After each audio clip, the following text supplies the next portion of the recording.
Today we're talking about a thing that me and Jason have wanted to do on many a podcast. It's stealth horror. When we say stealth films, we mean films that, for the masses, are normally just different genres of comedy, thriller, but there are definitely horror elements in there. There's an important qualification, though. Yeah. That when you Google these films, that they don't actually have horror listed as the genre.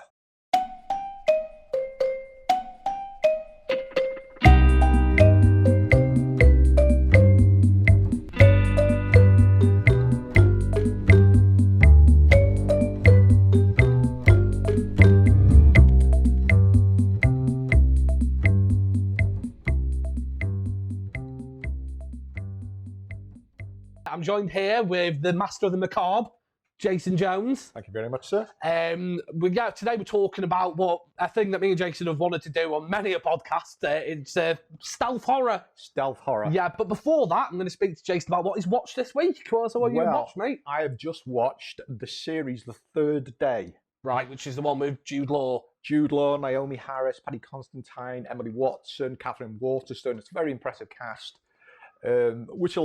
Because Paddy Constantine's going to turn up later in one of Chad's choices. But the character Paddy plays in The Third Day is almost the exact opposite to the character he plays in one of the films that Chad's chosen, just to show what a wonderfully diverse actor he is. He's a great actor. He's a very good actor. Did you see him in Peaky Blinders? Have you seen Peaky Blinders? I haven't watched Peaky Blinders. Yeah, he plays like a reverend and he's a bit of a dick, for less of words, but he's obviously a very good actor, so he pulls it off really well. It's in The Third Day is him and his wife, who's played by Emily Watson. Right. That they run this pub, and Paddy Constantine he's very nicey. He never swears in it, but Emily Watson is a sweary Mary, to say the least. Every other word out of her mouth is F or C, you might say, and but they're a wonderful double act, right? So it's I have recorded it. Me and my wife have keep meaning to watch it. That and another Sky series, is it the Finding of Witches or something? It's called. Oh, Discovery of Witches. Discovery of Witches. Yeah, that's been on my watch list for a while as well. But it's based on a very good series of novels. Yes, it's got Matthew Good, who's been very good in certain things, and Teresa Palmer, who I quite like in films as well. She was in Lights Out, I remember. Yeah. We'll get into the main part of the podcast now. Yeah. When we say stealth films, we mean films that, for the masses, are normally just different genres of comedy, thriller, but there are definitely horror elements in there. They definitely do make us feel a little unsettling. So we put them in sort of an order where the first two, none of these films are classed as horror, like I said, but the first two are you could pretty much class them as horror. The second ones are ones that, are like in the in-between, aren't they? They're quite, and then the last ones are the ones are wild cards, we'll call them. We'll make a case for them. Well, yes, exactly. So we're going to make a case. So I'll let you start with the first one, Jason. My first choice is Black Swan by Darren Aronofsky. Great film, Natalie Portman. Natalie, who rightfully won an Oscar for that. Yeah, I didn't know she won an Oscar, did she? She deserved the Oscar, because she actually made it. I think it was only 8 or 9 months after she'd given birth as well. Wow. So she had to do all the ballet training to even look the stretches she does is pretty impressive. Yeah. So if she hadn't have got the Oscar for that, we would have been thrown in the Academy, to say the least. All I can say is I remember when I went to see Black Swan in the cinema, and it was a Darren Aronofsky's film, and I'd loved his works. I mean, his first two films, Pi, I went to see in the cinema, really enjoyed that. I don't think I've watched another Aronofsky film. Requiem for a Dream. I've always wanted to watch that. Leto, one of the Wayans brothers, is in it, I think Julie Christie. I think she may play his mother. Is the girl from Labyrinth. Jennifer Connelly.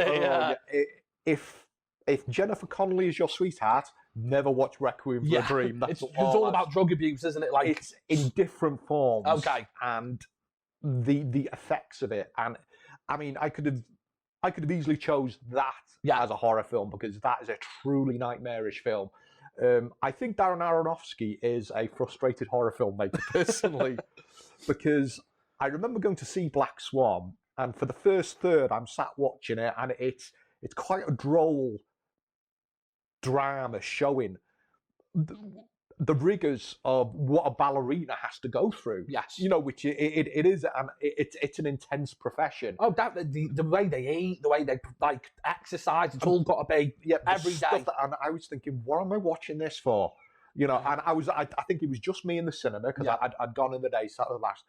And then roughly about in the second third, I was starting to get quite uneasy when it's a film in which you're not sure what you are seeing is real or not. Right. But it's a film about obsession, I would say, because well, you coined a new phrase for that kind of horror, didn't you? Perfection horror. Perfection, which is another film is The Perfection, is it? The Perfection, and then the other one, Nocturne. Nocturne, yeah, which I haven't watched yet, but that is on my watch list. Ironically, The Perfection is listed as a horror film. Yes. But it's the only one that doesn't have any. It doesn't have any obvious supernatural overtones because Nocturne. It's debatable. It's one of those films where I think there's too many coincidences in it, but it can be argued the other way. Black Swan.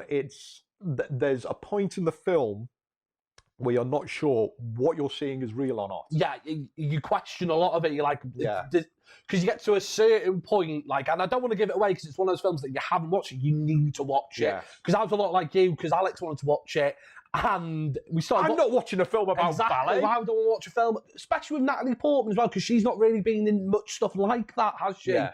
And obviously you watched it, and there's a thing that you said to me, because I watched this when it first came out, when I first got with my wife. So this would have been 2015, 2014. No, 2015, yeah. And I know when I got with my wife. Good save. And I wasn't really paying much attention, obviously. And when I rewatched it, you said to me there's a lot of body horror, like Cronenberg, and I was watching it. And as I was watching it, I was like, oh my God, there is. Like the bit where she's pulling out the feathers, and where her legs break, and her eyes and everything. Yeah. Even the... webbing on her toes. Starting to weld together. Yeah. You know, and that is some classic Cronenberg, I would say. Yeah, definitely. The other bit as well, which way I see it, last night, one of my notes I took in my phone is that when she ever sees herself, because obviously she's going a bit, like, she's either nuts or we're nuts watching it. I find that to be her sort of like her other persona. Yes. Kind of thing. That's the way I get from it, like the sort of thing where it's like, oh no, is that happening? But it all culminates into something amazing, and I do love that film. It's the final sequence where they're actually performing Swan Lake. Swan Lake, yeah. And it's the way in which the camera work is actually in amongst the dancers. Yeah, it's beautiful. And it's kinetic, and you feel like you're in there, but simultaneously, as well as being part of the performance, you're seeing it through her eyes. So you're seeing her hallucinations. Yeah. Which is another thing which throws you. And it's quite funny because from very early on, you see her first hallucination. It's probably in the first 10 minutes. In the train. When she's walking down the street and there's a woman in black walking towards her, and you get a very brief glimpse. The train's before it, where she sees Mila Kunis, but she sees herself, doesn't she? Yes. And then she looks into the mirror, and her eyes are turned. Yeah. Because that bit's after the French guy who's touching. Thomas. The Vincent actor. Castle. Love him. I think he should be in so much more because he's obviously in David Cronenberg, his Eastern Promise. I still haven't seen Eastern Promise. You never watched Eastern Promise? I'm a massive, and it's one of the few Cronenberg films I haven't seen. You see Viggo Mortensen's wiener too much in that film. I can handle that though. I respect him as an actor. If he needs to get it out in a performance. When I first watched it though, I was really into like Lord of the Rings. I was like, I've seen Aragorn's wiener. I was not happy. Was it as mighty as his other sword? No, it was very lackluster. Oh dear. Yeah. On behalf of Wicked Wales, I'm apologising to Viggo Mortensen at this very moment. Unless you want to come on and so he's in some great French horror films. Underwater he's been in recently as well. Yes, great film, but he's in Irreversible. Yeah. Or we could just call it Irreversible. I don't know why I'm putting on the French accent. Satan? Great film. Lovely film. Not a lovely film, it's an awful film. But you know what I mean? The film I really enjoy. I really like him as an actor. I think he was very well cast because he's almost traditionally cast in buggo roles, roles. Yeah. But he plays a very different character in this. And he's the hotshot director. Yeah, and there's an awful lot of the interaction between him and Natalie Portman, which is he grooming her or not, or is he just pushing her or not? Has she imagined that or not? Well, that's what I was just about to say that, because again, it comes into the part where you're like, are we just seeing what she's seeing? Is this happening? Because that film is one of the greatest examples I find of where it's confusing you, but you know what's happening. Yes, that's the best way to say it, I think. Identity horror. Yes, which was also been done brilliant recently. Possessor. No, Cam. The one that was a Netflix film, that wasn't it? Was it Shudder? I think it was Shudder. Whichever one. Yeah, I agree. Great film where the sort of girl is seeing herself, isn't it? Yeah, that is a good film. Yeah, very, very good. Oh God, the lead. She was in the first series of Orange and the New Black, and she was in Hemlock Grove. Okay. Madeline Brewster. Yes, Brewer, that's it. And for a film about a webcam girl, there is very little, if no sexual content. No, pretty much none. No. So, but it again, it's about someone losing their identity to another perceived person, an online identity in this case. The case in Black Swan is she's being pushed so much for this role. Yes, yeah. Again, something me and Chad were discussing before we came on here is that we're convinced that is her mother real. Yeah, I was just about to say that, Is her mother real? Because like you said, you only see her in the apartment, and then you only see her right at the end in the crowd as she's performing Swan Lake. Yeah, as she's performing it. And the only other character she interacts with is Mila Kunis's Lily. Lily, yeah. But it's established later on in the film that Natalie Portman hallucinates quite a lot about Lily.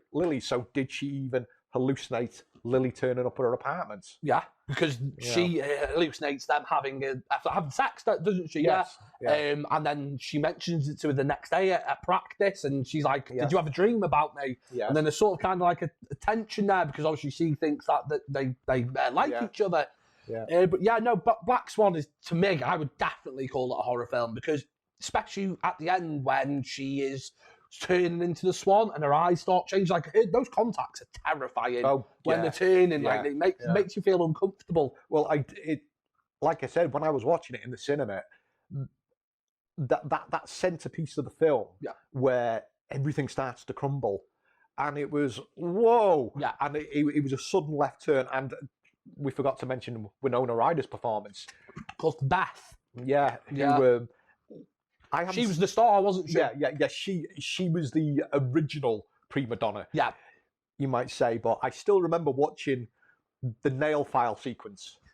Yes, and I going, like that in the cinema, because I saw it on the big screen, and it was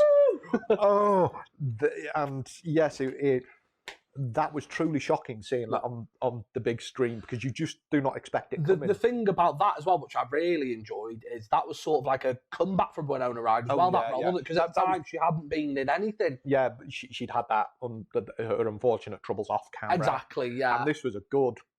2010, Black Swan came out. Yeah. This was a good 5 years before Stranger Things.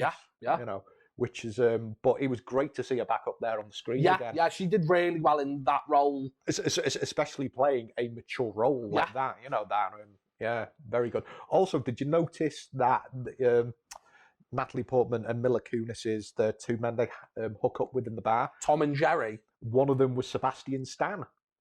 Really? I didn't catch on to that. Sebastian Stan, who is now the Winter Soldier. No way. No, I didn't catch on to that. I noticed that. I thought, my God, that's Sebastian Stan. Yeah. She calls him Tom and Jerry because she takes the mick, doesn't she, Mila Kunis? Yeah, no, I didn't realise... I remember as well that having Mila Kunis appearing in that film was... I'd only known her from that 70s show. What about Meg from Family Guy? Oh, of course, that, but only physically on camera. Yeah. So she was known for comedy. Yeah. And I remember seeing her thinking, what's she doing in this?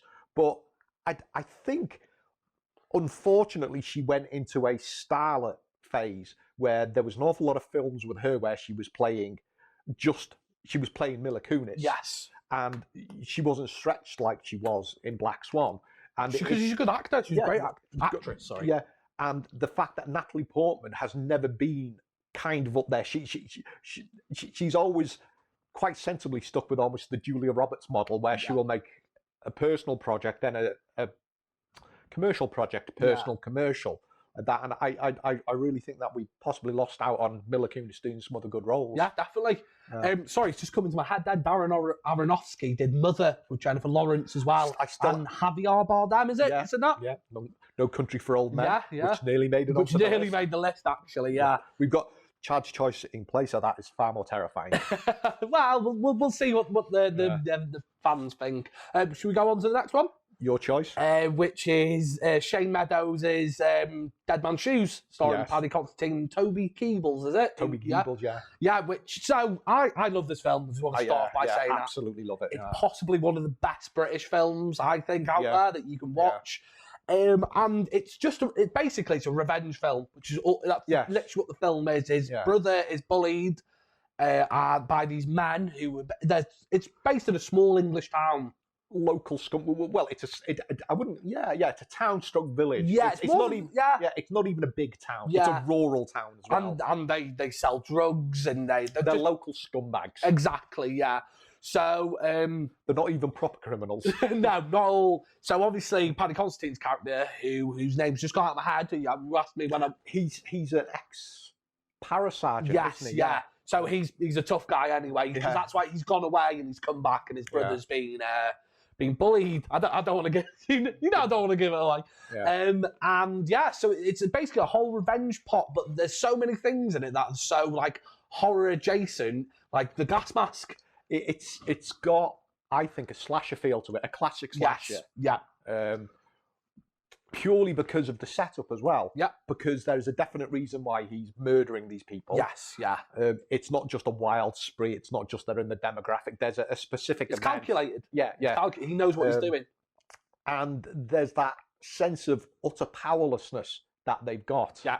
Which I think's encapsulated very early on, that when all these local scumbags all pile into a very small car, which I think is hilarious. And they go out looking for Paddy Considine's character, and he's just stood at the roadside, and it's the leader of them, Sonny.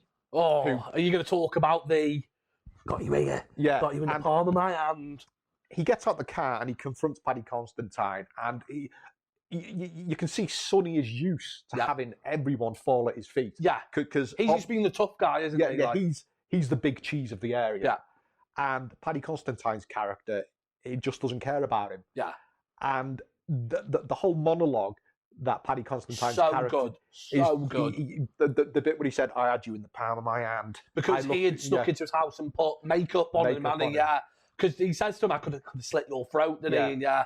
And from that point, I kind of felt sorry for the scumbags. Yeah. Well, the thing is with me, what I found the first time I watched Dead Man's Shoes is, I thought he was just going to mess with them. I didn't think he was going to start killing them, because he paints on one's jacket, he robs drugs from another one, he does makeup on one, and then eventually it gets to the point where the one whose jacket he's painted, he murders in a toilet, doesn't he? Well, you see the after effect. Yeah, you see the after effect, because one goes to the toilet and then he comes down, and then what is he painting on the wall? One down. Yeah. But it's one of those moments where you watch and you're like, oh no, this isn't. He's buried an axe in his head, hasn't he? You watch it. Yeah, this isn't like a soft film. Like this is going to go in hard. No. Yeah, it's brilliant film. It's the reaction of them. It's a classic slasher reaction. Yeah. They panic, quite rightfully so. Yeah, that they all get weapons and stuff, don't they? And but even from that point onwards, you realise it's hopeless for them. Yeah, because this is a situation that they can't even, because even though they're the local criminals, that they've always kind of worked within a framework. Yeah, they haven't been stupid enough to do certain things, and then this element's entered there, which just doesn't care. Is basically said to them, "You're all mine." Yeah. You know, I'm a shark circling. I've smelt your blood, and I'm going to eat you at my pleasure. Yeah, you know, it's just a really well-made film, and plus as well, the reason I put it into our category of stealth horror is my dad. He's not a fan of horror films, but he likes that film a lot, and he argues with me that it's not a horror film. Yeah. So that's why I put it in here to sort of say, because I hope my father watches this. If you Mark Jones, comment below, please. Yeah, because I said to him, I was like, "It's a good horror film, isn't it?" He's like, "It's not a horror film. It's an action film." Make your case. Well, that's what I tried to, and he was like, "No." He's like, "It's just about a man." But the thing is, with revenge, you could look at it like, so is I Spit on Your Grave an action film? It's a revenge film. Exactly, yeah, and that is definitely a horror film. And also the nature in which they take the revenge. Yeah. Which the famous scene in Dead Man's Shoes is the 3-man kill. Yeah. Which is where he's got the gas mask on. Yeah, which is just, it's again, you never feel you'll feel sorry for these people who are essentially scumbags. Yes. Because without giving too much away, it's what they done. It wasn't intentional. No. It was an accident. You know, which and it's strange when you find yourself having to defend these people. Yeah. But then again, you can understand why Paddy Considine. He's more angry at himself for not being there. Yeah. And he's lashing out at the world. Because that's what he says at the end, isn't he? Kind of things. I was never there. Basically, I wanted to get away from you. Well, funnily enough, after the 3-man kill scene, which is no spoiler, I always stop the film because, as far as I'm concerned, it ends there. Yeah. Because the bit where the revelation bit later on, which is perfectly correct about the film, I don't like watching. My wife cries every time we watch that. Yeah. Like, the revelation always gets her. Yeah. So we've only ever watched it twice. I've seen it a lot more, obviously, but my wife doesn't. Because it's kind of on the second watch that, because you can see the crowd of people, and it's the one person that's missing from the town who is the final person he must go and find. Well, he moved away because he didn't want to be part of the gang anymore, didn't he? Obviously, he's got his kids, but there's that bit where Paddy Considine's character gives the kids the gas mask and a knife, doesn't he? And they go home with it. Yeah. It's just an all-around brilliant film, mate. And I've watched interviews as well with Shane Meadows and Paddy Considine, and they've both said it's not a horror. So Paddy Considine, Shane Meadows, please come on and defend your choice. Yeah, well, you can actually see Paddy Considine at a lot of the horror cons, which I love. Yeah. I never go up to him because he's there with his daughter normally. I feel like me going, "Can I have your signature, please?" It's a bit like evading his privacy kind of thing. But I think he is one of the best talents this country has, personally. Yeah. Well. As we were saying earlier, the contrast between the character he plays in The Third Day and the character in Dead Man's Shoes, and how I find it. He's got a very chameleon-like quality. He really does inhabit his roles. So so we'll Tony Kebbell as well, because that was the first film I remember seeing him in. Yep. And he plays Paddy Considine's younger brother who's got problems. Yes, yeah. And he plays that so convincing. Like, I find it very hard to watch Toby Kebbell without thinking back to Dead Man's Shoes. Oh, 100% every time, because the thing he did after that was Rock and Roller, the Guy Ritchie film. Never watched it. Have you not? And he plays a character called Johnny Quid. Again, completely different. Yeah. He's a heroin addict. He's the lead singer of a famous band in that film. Yeah. So obviously it's two at different ends of the spectrum, but again, very good actor, unless he's playing Doctor Doom in Fantastic Four. But let's not speak about that, because that is a horror film. Well, and motion captured one of the ape characters in the new Planet of the Apes film. Did he? Alongside Andy Serkis. Andy Serkis. Oh, I didn't know that. Yeah, I knew Andy Serkis did. Yeah. Oh, that's cool. So we'll go on to the next two, which is our middle section. Our middle section, right? We both chosen Disney films, which we didn't mean to be fair. No.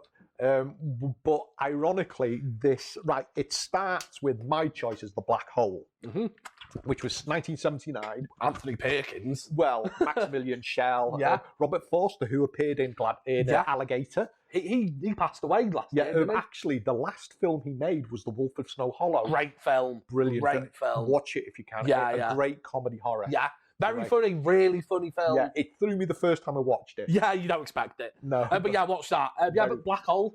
The Black Hole. I really enjoyed it, and I'm not a big sci-fi guy. Yeah.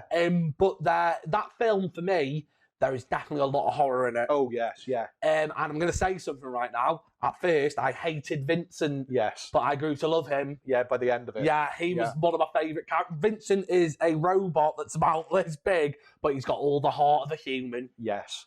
He was actually created as an R2-D2 ripoff.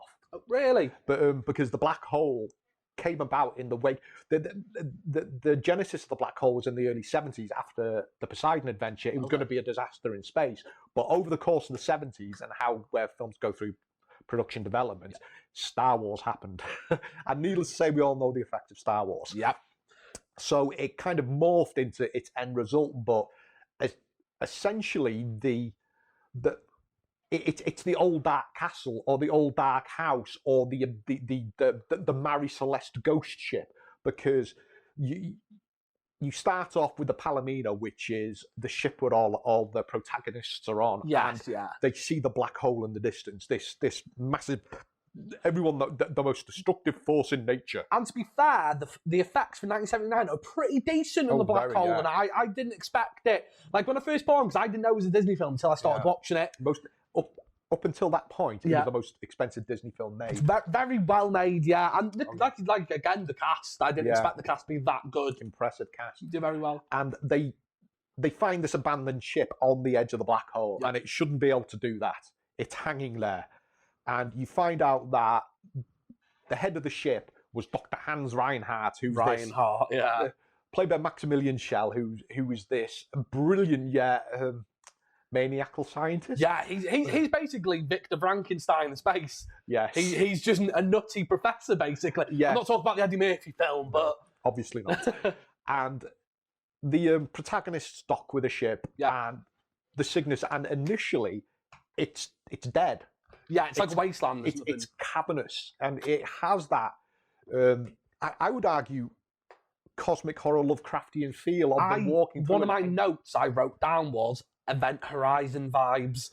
that's what I wrote down. Only a couple of weeks ago, a friend I've got on Facebook posted up about that black hole, and I put it's got a lot of similarities to Event Horizon, to which he replied, yes. You know, a ship lost out in space with unusual capabilities. It has, to which I commented, like, Paul W.S. Anderson is my age, so I would assume he would have saw it in the cinema, but he didn't write it, Paul W.S. Anderson. Really? But I'm wondering if it was still in the back of his mind when he was... Gotta be, hasn't it? There's a lot of similarities, like you're saying. Awful lot of similarities. Like the way that, obviously, the girl who's part of the main ship, her father was on that ship 20 years ago, and Sam Neill is looking for that ship that his wife was on. Those kind of similarities. I said to Alex was kind of watching it. It's not her kind of thing.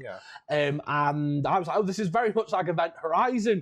With everything I've seen, because like the dock, because obviously he turns the lights on the ship because they're about to crash into him, aren't they? I really liked it, Jason, to be honest with you, and it's not my kind of thing. It was fun.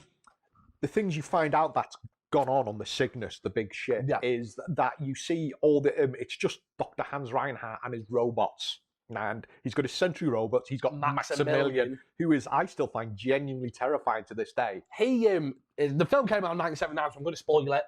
He kills Anthony Perkins' character, which, for a Disney film, I know they kill things in their films, but like, because obviously it guts him, and then he gets executed. And he falls over into the generator. And it was just one of them where I was like, oh wow, it was like kids in the 70s were a bit more, what's the word I'm looking for? Not sheltered as kids these days. Which will come up later on as well. Yeah, and I was just like, wow. At what point when you're making your killer robot henchman that you think, I know, I'll put a pair of spinning blades on it? Because at the beginning, when they first get there, he just goes at him, doesn't he? And the guy's like, no, stop it. Yep, stop it. But the fact that you're wondering what happened to the rest of the crew, because the Cygnus is a massive ship. And what's Dr. Hans Reinhardt done to the rest of the crew? So, and this part is possibly the main bit of horror, I would say. Yeah. He has, but first of all, he lies to the crew of the other ship, saying that the abandoned ship. Yeah, and then the girl's father had died when in actual fact Reinhardt had killed him. Yes. So he has basically turned these people, his crew, into cyborgs, but... Well, he's brainwashed them. Brainwashed cyborgs, and they're wearing like these clear masks, and then Anthony Perkins' character pulls it off. Alexander he's called, isn't he? Yeah. And basically they... you know what they reminded me of? The Charlton Heston film with the white from I'm Legend. The Omega Man. Yeah, the creatures in that. They remind me a lot of that, and it's generally because the music they use as well. You're like, oh, a bugger kind of thing. Well, it's John Barry doing the music as well. Oh, really? Yeah. Well, you know when he pulls the mask off, Yeah. whose face is under the mask, even though it's made on, it's the director. Really? It's the director, That's cool. That's really cool. A cameo for him in there. Yeah, I love that the way that she tells me, because she's telepathic with the robot Vincent, isn't she? Yeah. Another thing I want to get into in a minute, and I nearly rioted that, but I'm going to end this bit first, Jason. And Vincent tells her, and then she tells Anthony Perkins' character, and that's what happens with Anthony Perkins with Maximilian. Yeah. Also, I want to talk to you about Bob. He did not deserve to die on that ship. No. Bob, but when Maximilian killed Bob, I nearly flipped the TV over. Yeah. Bob is basically the old version of Vincent in the marked down, and he's got like a southern accent, which makes no sense. Slim Pickens voiced him. Yeah, but it makes no sense that he's got a southern accent because Vincent's got like a robot-y accent. Well, that's Roddy McDowell. Really? Voiced Vincent. No way, I did. Yeah. Both of them are uncredited. That's mad. That's like, why would you not put them credited? I think they both asked not to be credited. That's crazy. That's blowing my mind. Sorry, I'm in a bit of awe with that. That's mad. Yeah, Roddy McDowell. Yeah. Well, the thing with me with Vincent that freaked me out, but this can go in the horror element. He's got like human eyes. Yeah. And that's like part because they go red when he's doing the telepathy thing with the girl. Yeah. And that's really like because it zooms in on his head and it's spinning, and you're very much like, oh God, what's happening? You see, I think it's only the bits with Vincent and old Bob that don't fit the rest of the film. Just only certain things that they do, like the shooting gallery. No, the stuff which is aimed at kids. Yeah, because it's. I mean, if you actually took them two out of it, the film would be. It wouldn't have anything that really appeals to kids. I think. No. And even then, the pair of them that. It's only certain things that they do that in the film, like mention the stuff which is aimed at children, that even sort of lowers it. No, that appeals to children in it. That and that was probably shoehorned in because it was the R2-D2 connection. Yeah, you might say. Another thing as well, the funeral bit. Yeah, because obviously with it being a Disney film, you don't expect to see a funeral, even though it's in space. And well, it's to explain, you see the supposed robots. Yeah, because he says the robots, doesn't he? Which are actually the brainwashed crew. It's the Ernest Borgnine. Yeah. Again, another big actor. Yeah. He witnesses a funeral where they shoot one of the bodies into space, and that is it's creepy, and he reports it back to the rest of the crew. Yeah. And they all start to wonder, why would robots hold a funeral? Yeah, because they've never seen it before. That's a strange thing for them to why do. Would robots have a funeral? Which leads to the sense of unease. Yes, because you know there's something afoot. Yeah. Yeah. And don't you think I mean, I think it was personally good that Maximilian never talks in it. Yeah. I think it was the sound they used for the sound he makes. It was a panther's growl digitized. Wow. Yeah. And he's this presence. There was a line that Maximilian Schell ad-libbed where after Maximilian kills Anthony Perkins, he goes up to the lady character, I forgot her name again, sorry. Telepathy Tammy. Yeah, Telepathy Tammy. And he says, you've got to protect me from Maximilian. And Maximilian Schell improvised that line, which blurs to thinking who's actually in control. Yeah. You know, because... Well, you get that vibe that he's just a nutter and the robots are working around him, really, don't you? Yeah. Because they've developed that is it like an anti-gravity thing from it? There's like thrusters that are pushing away. Yeah.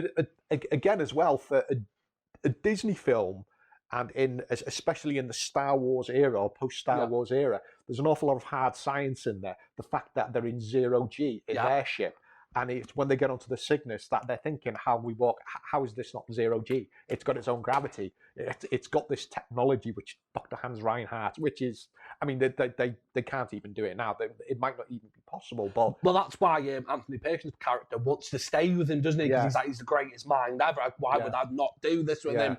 Also, really big betrayal in that film when that bloke tries to fly away in their spaceship and they shoot it down. Ernest Borgnine. That's it, Ernest Borgnine, yeah. I know him from the Trey and Matt Parker, you know, the guys who made South Park. I Yes. can't remember that. The basketball. Have you ever seen that? Once. Is he in that? I don't He's remember. the guy that owns the team. Yes. Yeah. Escape from New York. Cabby. Of course he is, isn't he? He's Yeah. Cabby, yeah. And Sad when he died. Nah. I've never seen Airwolf. Airwolf. Yeah, I never watched Airwolf. Right, what, you got anything else to say about Black Hole? Because I really liked it. I didn't think I'd like it. I saw it in the cinema. So No way. How old are you? I'm 50 this year. Okay. And it was released in 79. I saw Star Wars in the cinema. Did you? My dad did, actually. Yeah, my dad just saying age. Yeah, sorry. Yeah. So my film that I chose from on Mid-Range, which is also another Disney film, is Return to Oz with Farousa Balk. Farousa Balk? That's how you say her name, isn't it? Farousa Balk? Yeah, she's in The Craft, and she's Nancy in The Craft. Yeah. We're the weirdos, mister. And the Wheelers, that's all I'm going to say. We can go to the next one. The Wheelers shouldn't be allowed, they'll have their children, for starters. They are weird people. Yeah. Then you've got Princess Mombi, who rips her head off. And change it, and then she threatens to keep Dorothy locked in her castle, and then when she's of age, she'll cut her head off and use it. And then another thing that I didn't realise was that creepy was the bit when Dorothy sneaks in there, and all the heads start screaming at her. It has to be said, Return to Oz is an actual sequel to The Wizard of Oz, based on the Frank L. Baum novels. Yes. And that film, everything about it, like, I tried to get my 5-year-old son to watch it, and as soon as the Wheelers came on screen, he's like, oh, I don't like this, Dad. And he walked out the room, so I had to watch it on my own. But there's so much about it. It's stop animation, it's called, They use it on the rocks. Yeah, and the gnomes. Terrifying. Like, proper scary. They use it on the Gnome King. Also, I'm just going to say something, this might sound a bit weird to throw in, the Gnome King has got lovely eyes. I just want everyone to know that. Well, major horror connection. The Gnome King was played by Nicole Williamson, who played Father Morning, who was added to The Exorcist 3 for the exorcism sequence. He also, this one's for Rob, he also played Merlin in Excalibur. I've still not watched Excalibur, Rob, I'm sorry. Jason's already given me a clip behind me here about it. I'll watch it. Another thing is the beginning when Dorothy, because obviously Dorothy's been back from Oz and she's now living with her auntie and uncle. In a new house. And who plays his aunt? Who plays her auntie? I can't remember. Piper Laurie. Of course, yeah. Carrie's mother. Yeah. Oh, you know what? I didn't know that. Arguably the true villain of Carrie. Yeah. So at the beginning, the auntie takes her to a doctor. Played by Nicole Williamson. Yeah, and he then decides to lock her up. Yes. In the nut house, and then tries to give her electric shock therapy. Electric shock therapy. And that alone for me, that's the first 15 minutes, and you're like, wow, this is heavy. Yeah, well, you actually think one of the main wheelers, I'm pretty sure, is the guy wheeling her on the trolley. Because traditionally in the original Wizard of Oz, they had people playing. Yeah, because obviously the head nurse, Jean Marsh, who was Princess Mombi. Also she, a few years after that, she would play the evil witch in Willow. I've never seen Willow. And it's well worth a watch. Yeah, I've always watched Val Kilmer and Warwick Davis. Joanne Worley, and she married Val Kilmer. Really? Yeah. And that was made because George Lucas couldn't get the rights to do in Lord of the Rings. Oh, I didn't know that. It was directed by I didn't even know Howard. that. He produced it. So Lucasfilms. Yeah. No, I didn't know that at all. I didn't know Ron Howard directed it, to be honest with you. Ron Howard. Ron Howard from Happy Days. Yes. I say that to Alex and she hasn't got a clue about Happy Days. Now I've got to say he's the guy that directed The Grinch. So yeah, Return to Oz is, you know what else as well, something that I never realised until the yesterday when I watched it again, because this is probably, say, the 4th time I've watched it in my life. It was only the 2nd time I watched it. Oh, really? I saw it on VHS. It ends with the nurse has burnt the hospital down and killed the doctor. And it's just one end. Like, you're watching it, you're like, this is a Disney film. Yeah. Like I know, like, you got the obvious sad bits, like Bambi's mum being shot, but you don't see it, and it's not really that prevalent. No. But, like, the bit where it's like, oh, yeah, the hospital burnt down, the doctor's dead, and then the copper comes past on his horse and buggy, and she's in the back, and she's obviously murdered the doctor and set this hospital full of kids on fire. Yes. So you don't know how many people she's killed. Yes. And for me, it's one of them. I was just like, wow, how is this allowed, like, for kids to watch? The thing that struck me most about rewatching it, because the first time I watched it was when it came out on VHS in the 80s, and this was the 2nd time, is how very much in the real world it looked. Yeah. Because The Wizard of Oz, you have the bookended sequences in our world, are in black and white, but once Dorothy arrives in Oz, it's Technicolor. It's glorious to look at, and it has that old Hollywood look to it. But when you watch Return to Oz, it's almost like Shane Meadows is starting. Yeah. It's very grim. It is very, and the yellow brick roads destroyed. It's muddy roads. Yep. There's nothing glamorous at all about Return to Oz. It's almost like Dorothy's back and she's pissed. Pretty much, yeah. This is the gritty reimagining of Oz. You know, a thing again which struck me about it was all of the practical effects for the day.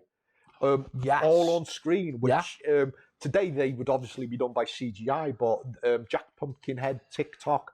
Again, a creepy design for a character, right? The Jack Pumpkinhead. He's petrifying. You might as well just put Jeepers from Jeepers Creepers in there. Yeah, but practical on-screen effects. The chicken as well was a robot chicken. Really? Because Henrietta? Because I remember watching the interviews and the features about it back in the 80s on kids' TV, and someone saying about the robot chicken, they're saying it was disconcerting because it would start talking to you, and it was throwing people on set because it looked so real. I like that the chicken decided to stay at the end. I don't blame it. The chicken's like, no, I'm not going back to that coop.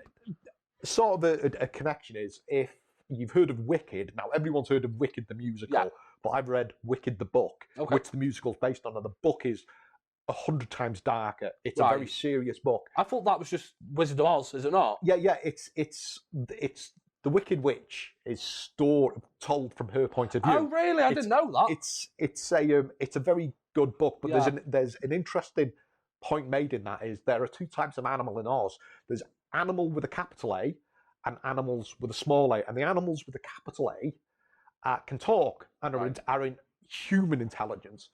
So one of the themes running through Wicked is almost an apartheid thing, the way that even the sentient animals are treated like second-class citizens, which is Wicked's a very dark book. I'll have to give it a read. Yeah, sounds like it. Very, very dark book. Yes, I didn't know that it was from the Wicked Witch of the West's point of view. I always thought it was just the Wizard of Oz.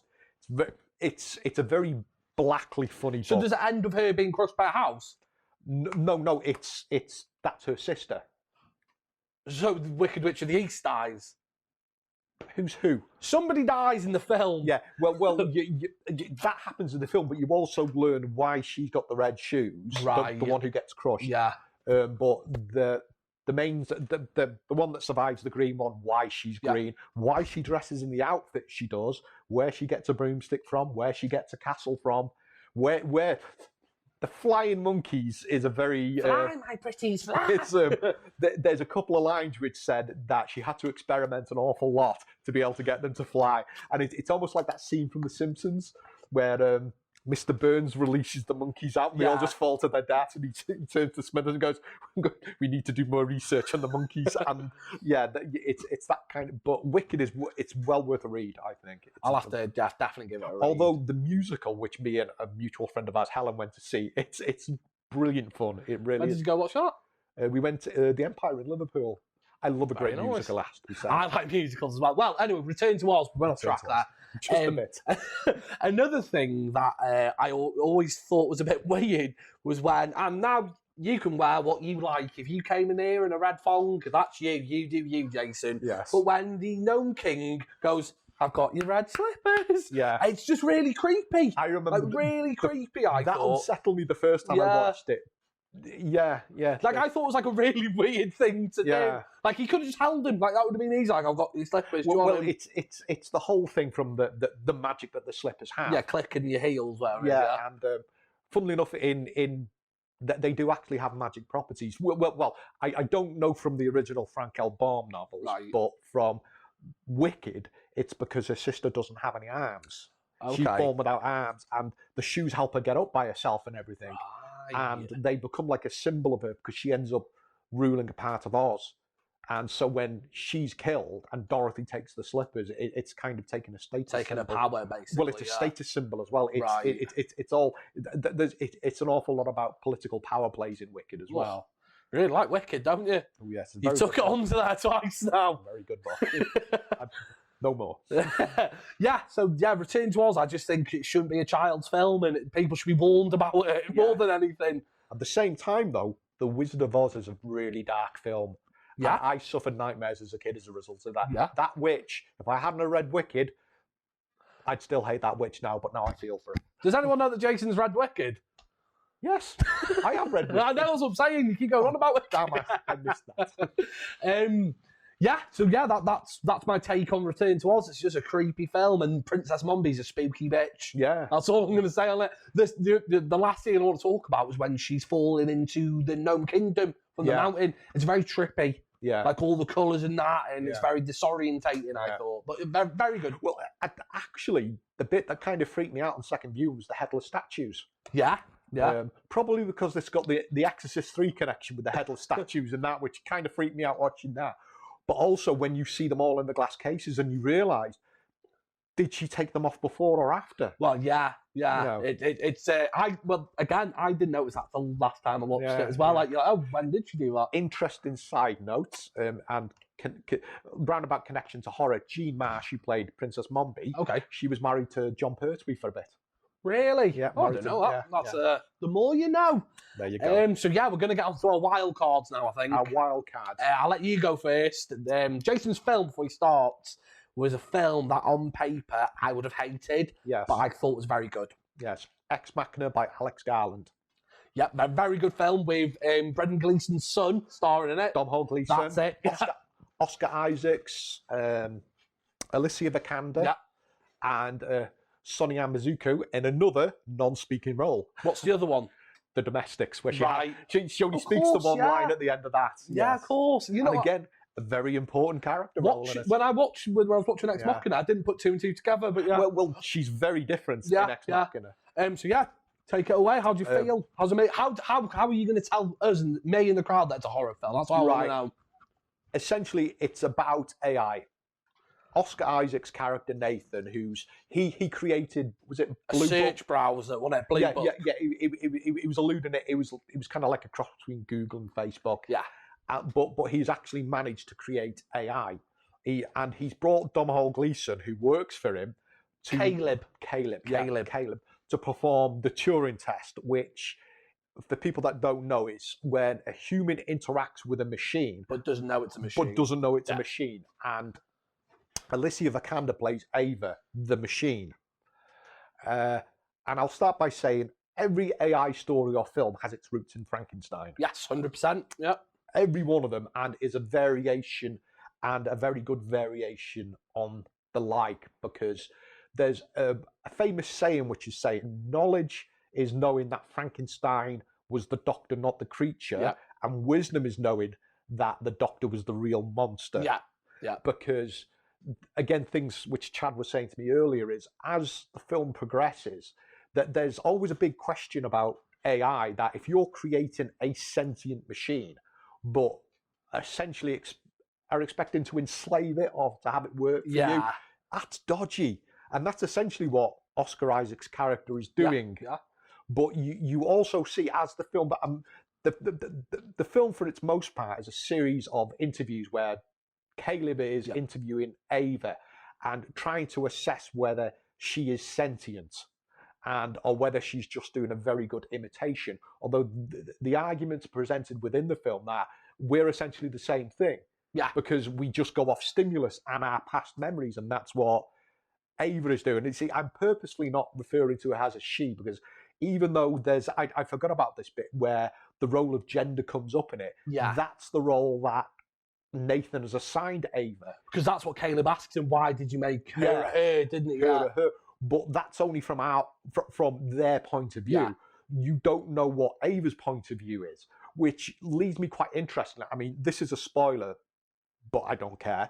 That Sonia Mizuko's character, Kyoko, turns out to be another android. Which, again, a part in that film, which has got a big horror element, which she rips her own face off. Well, she peels it away, where you find out, but Nathan's got her acting as a servant, but it's heavily implied he's having a relationship with her as well, isn't he? Yeah. So there's also that element of abusive horror in there, that any slave owner forcing themselves onto a slave. Because he's very horrible to her as well, like when she drops him and screams at her and tells her to go away. And the the bit where Caleb goes back through the security camera footage and you see how he's treated the other ones, but how they've reacted. That and this whole idea that he says to Caleb that he's going to reformat Ava, strip her down, and make the next model.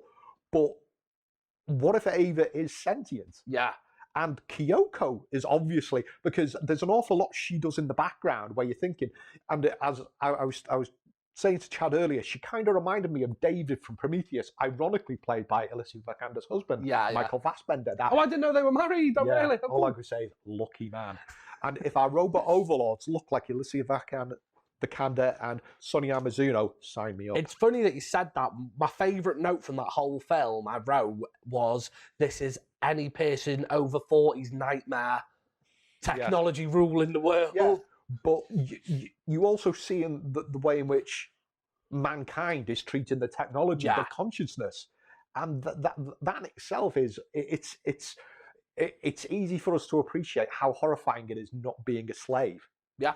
You know, and having that hang over your head, and it's just, I found it deeply unsettling to watch first time, and even more so second time, where you see the casual disregard Nathan has for his creations, because he just keeps them in a cupboard, doesn't he? Yeah, just like literally has I think there's 6 of them, 6 of the girls, about machines in the cupboard. Well, the first thing Caleb sees when he goes into the interview room, because he's got Ava sealed off, where you see a smash mark on the glass, and you see later from the security footage, it's where one of the machines has gone wild and it's smashed its own hands off, because it's almost going insane that it's been locked in a cage, and because they're not allowed to leave that room. It smashes its own hands off, you know, for something to do that.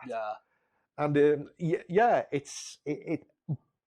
and that is one massive element of horror in it, I think. But also you've got this cat and mouse between Ava, Caleb, and Nathan, because it's obvious someone's not being straight up. That's the obvious thing.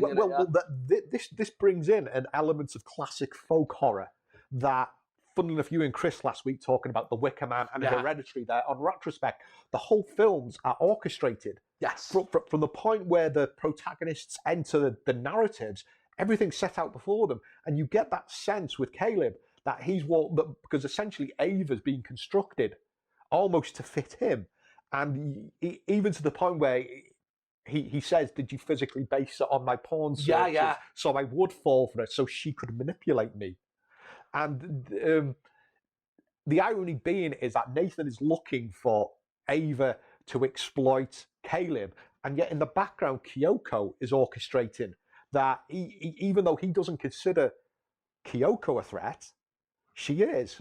Which leads to the final scene where this glorious cat and mouse game where Caleb releases Ava, and you can see how panicked Nathan becomes, because he gets a pipe, doesn't he? The dumbbell bar, wasn't it?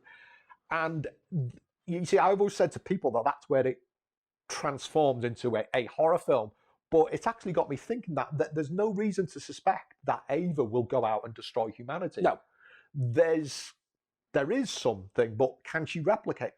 Can Ava replicate itself? I mean, I'm trying to get the pronouns here, because it's established early on that the brain is a very complex thing. It's not like it can just download itself. It actually has to be within a specific structure, you know. So it's almost a singular being, you know. It's it's the very real. It's the threat of AI, but also in which how we treat AI. One of the going on like more things that make it sort of horror. I found that the scenes where the power cuts, because of the red hue and then the music, visually, the score that they use and everything. I thought it was very like how much does red turn up in the black hole? Exactly. We've got to mention the ending. Sorry, but check out the ending to the black hole. Mad, trippy. Oh God, I completely lost my thread there. Ex Machina. Yeah. It's one of those films that I'll watch once or twice a year, and even when I rewatched it today, I got a completely different perspective, where I'm actually thinking Ava and Kyoko are justified in their actions now, as well. I was terrified initially, thinking, "My God, this, the AI's coming to kill us," and it kind of reminds me of the remake of Battlestar Galactica, and where one of the human Cylons says to Commander Adama, "It's not a question of whether humanity it's not a question of whether humanity will survive. It's a question of whether you deserve to survive." Yeah. And I think that the horrors, the ideas that we should really look inwards and rather outwards. Yes, the danger of AI. I'm glad you got me to watch this film, because doing this podcast, I've said this with Rob, I'm a guy that really tends to stick to horror. I've never really, there's a couple of comedies I'll watch, like Step Brothers or Dumb and Dumber, but I don't really go out of the realm of horror. And Ex Machina, first of all, they won an Oscar for visual effects, 100% deserved. Well, it was. I think Alex Garland got nominated for Best Original Screenplay. Definitely should have. And I think it's shocking that none of the actors got nominated. No, I think definitely the girl who played Ava. Yeah, she should have. I can see at first when I first started watching it, because of the setting, I was like, I don't know where Jason's going with this. Yes, but by the end, it's as this episode will be called, it's definitely stealth horror. Yes. So we're going to go into the last film now. Yeah. And I would say out of all of them, this one is the longest stretch. Yes. I don't think it is, actually. And Jason said something before we start rolling. I'm going to say it now. It is the Jigsaw of the chocolate world. Willy Wonka and the Chocolate Factory, the Gene Wilder one. Yes, the best one, The best one, yeah. I watched the Johnny Depp one in the cinema and I cried out of just not wanting to be there. Apart from seeing Christopher Lee in the film, he's the dentist. Yeah. His father. Yeah. Willy Wonka's father, for me, Willy Wonka and the Chocolate Factory, first of all, before I start, I just want Jason to talk to me about the tunnel. The tunnel scene. Now, that alone makes that film stealth horror. Willy Wonka and the Chocolate Factory was a mainstay in a film I'd always watched growing up before we had a video recorder. But that scene, the tunnel scene and the glee in which Gene Wilder... Because he does that, which way we're going, The smile. He's enjoying that scene. And... Well, the visual effects in the background, because there's a chicken getting its head cut off. Yes. Which, first of all, that's a kid's film, and there's an animal being decapitated. Yes. Then there's a centipede going in someone's mouth, I think. And then there's a lizard of some kind eating like a big ant. Yeah, it's a very. What were they thinking? Yeah, what were they thinking? Also, I said something to Jason beforehand, and he didn't notice this, which I'm very proud of myself for this, because Jason's normally my sensei. He's a worthy Padawan. Augustus Gloop, who me and Jason definitely think Willy Wonka nudged into the chocolate fountain. We've got a theory, kind of like Seven, about going about it. We've gone into this one, and basically the boat has only enough room for the people after Augustus Gloop and his mum is gone. If you look, all the seats are full. There's no way anyone else could fit on that boat. So Willy Wonka, again, like the folklore thing, was it orchestrated from the beginning? Yes. That is my question. And also, he blatantly knocks him in. Yeah, definitely, yeah. There's that nudge, and he goes, and then when the mum, Mrs. Gloop, says, "Oh, help my son," he's like, "What do you want me to do?" Basically, and he's like, "Oh, help!" Yeah, Very laissez-faire. Like you were saying before, though, about the book. In the end, Charlie sees the kids, doesn't he? But then there's those scenes in the film, like where he's like, which is Veruca Salt, is it? The horrible little girl. Oh, Veruca Salt. Yeah, and she goes down into the bad egg thing, and he goes, "Oh, Roy Kinnear." Yes, yeah. His son would go on to play Frankenstein and Penny Dreadful. Really? Yeah. Is that his son? Rory Kinnear, yeah. Wow. You should have known from the last name, really, shouldn't I? He obviously tells him that every other week that the furnace goes on, all the eggs get melted and burned, and then Willy Wonka sort of stand there and says, "Oh, is this the next week?" kind of thing. Yes. And then he jumps after. So that kind of leads you to believe that they're going to be burnt alive. Yes. Augustus Gloop might have drowned to death. Yes. Violet Beauregarde needs, was it like juicing? De-juicing, yeah. Pressing. Mike TV literally gets shrunk to about this big and then put in a purse, and then they're tucked away. And you actually think the fate that Charlie and his Grandpa Joe, they're actually going up into that's a James Bond worthy death trap. Well, like when they're going up, he's like, if we don't catch enough speed, we're not going to make this. We're just going to crash basically and die. Yeah. Have you ever seen the theory in that they actually crashed and died? That's why it goes off in the air. It's all magical. There's a theory that the elevator just hits the ceiling and they die. I have actually read the sequel, Charlie and the Great Glass Elevator. Oh, I didn't know there was a sequel. Yeah. There's a sequel, and they pick up the rest of the family. They go into space, and there's a bit where they dock with a spaceship or like a space hotel, and there are these Are you making this up? Is that actually a sequel? I am honest. Roald Dahl again. Roald Dahl, and there are these aliens on it called Venacious Canids, which can shapeshift. Oh, because he mentions them in the film, doesn't he? But they devour people. The Venacious Canids. Wow. So would that mean that the Oompa Loompas are aliens then? No, they're from Earth, aren't they? But he says that they were getting gobbled up by Tenacious Canids. Yeah. So, but they're aliens. Okay. Yeah. Also, which brings me on to another thing. The Oompa Loompas are definitely slaves. Yes. They were brought. Yeah. But they don't seem to be getting. Where's their union? That's my question. Where's their union? What do they get paid in? Candy? No, coffee beans, isn't it? Yeah, but I mean, how do you spend coffee beans? Like even back then, they're addicts. Think about the addictive natures of coffee. But okay, he's feeding their habits. Exactly. Yeah. So if you look at it this way, if this was a parallel universe and he had heroin addicts working, he was giving them heroin. That's a dark story. Very dark. Yes. It's a completely different film if you do it like that. Yeah, enabling. And also, thinking to the original Wizard of Oz, and which was made well in advance of Willy Wonka and the Chocolate Factory, they have that traditional fable morality to them. Yeah. And dark storytelling, because as we were talking beforehand, I had plenty of nightmares from the original Wizard of Oz with the original Wicked Witch of the West on a broomstick. Yeah. And even the settings are dark in it. And Willy Wonka evokes that perfectly. I mean, even though it's lit a lot brighter, there's an awful lot of the sets in there which just aren't quite right. Even the coat hangers, which are hands in the wall. Yeah, really like that, weird, it's unsettling. It gets Grandpa Joe's hat, doesn't it? Yeah. The biggest horror in that film is the benefits fraud that Charlie's grandparents are committing. That's all I'm saying on that one. Because, I've got a golden ticket, well, I'm just going to go out of bed. You've been in bed for 20 years, Grandpa Joe. Been in bed for 20 years. So that I think, another way you can look at it, have you seen The Collector in the collection? I turned The Collector off after he chopped the cat in half. I'm a big cat lover. Sorry. If I ever found The Collector, I would beat him to death with a chair. Well, the third one's out this year, so you can have a little look. I might actually sit down and watch all three then. It reminded me a lot of again, Jigsaw, The Collector, the way Willy Wonka is kind of thing. But I think Willy Wonka's murdering children, 5 children. And you see, it's arguable that the children go to their fates because of sins they've committed. Yeah.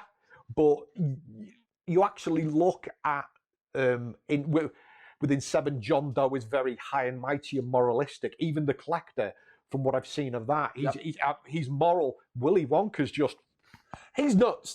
Because my biggest thing for him being crazy is at the end when you go into his room and everything's cut in half. Yes. He opens the safe and he's got half of the transcript of the contract. Yeah. And then he's got half a head where he puts his hat. And I thought that was a really, when you're watching it, when you're older, you're like, he's not of sound mind.